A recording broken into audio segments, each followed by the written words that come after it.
ትልቅ ሰውን ያደረጋችሁልን ድጋፍ ሁላችሁም ቤተሰቦች እጅግ አድርገን እናመሰግናለን። እግዚአብሔር ይስጥልኝ።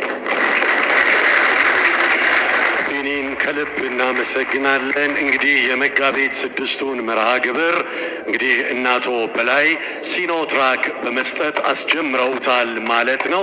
ትልቅ ቃል የተገባበት መርሃ ግብር ነው። ቢኒ እንዳለው እንግዲህ ይሄ መነቃቃት ሲቀጥል ቲክቶከሮች፣ ዩቲዩበሮች፣ የተለያዩ ሶሻል ሚዲያ የምትጠቀሙ እስከ ዛሬ ላደረጋችሁት ነገር ሁልጊዜ መቄዶንያ የተለየ አክብሮት አለው። ነገር ግን አሁንም ከመጋቢት 6 በፊት በደንብ ፕሮሞሽን ያስፈልጋልና ቲክቶከሮች፣ የተለያዩ ሶሻል ሚዲያ ፕላትፎርሞችን የምትጠቀሙ መቄዶንያ ግቢ የመጣችሁ ይሄንን ፕሮግራም ተደራሽ እንድታደርጉ ጥሪ ይተላለፍላችኋል። የመንግስት የግል ተቋማት፣ ትምህርት ቤቶች ካሁኑ ተዘጋጅታችሁ ጠብቁ ለማለት እንወዳለን። እናመሰግናለን። አቆምናቸው አስበውበት አቅደውበት ስለሆነ ደስተኞች እንደሚሆኑ ተስፋ እናደርጋለን። ሌሎቻችሁም ሀሳባችሁን አስተላልፉ። አቶ ቦረና የተባሉ ግለሰብ በአቶ በላይ እጅ ነው ያደግኩትኝ፣ የተለየ ነገር አይደለም፣ እንደው ለማስጀመሪያ ያክል ለሲኖትራኩ ነዳጅ 50 ሺህ ብር ብለዋል። ከልብ እናመሰግናለን። ልጆቻችን በመካከል እየሄዳችሁ በጎ ፈቃደኞች ቃል የሚገቡትን ሰዎች እንድታስሞሉልን፣ የተለየ ነገር ካለ ወደኛ እንድታመጡልን እንጠይቃለን። ቀጥታ ሙሽሮቹ ወደ ራት ማንሳት መርሃ ግብሩ ይሄዳሉ።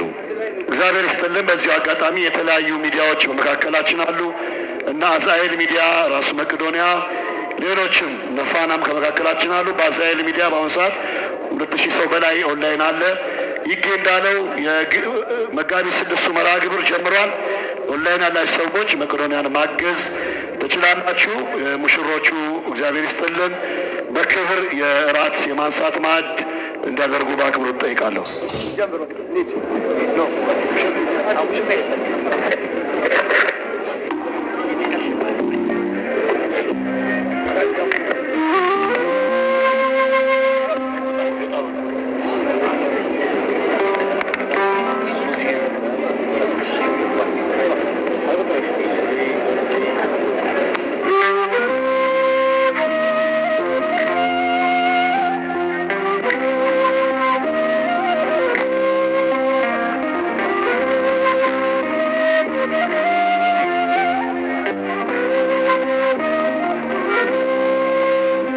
Moshe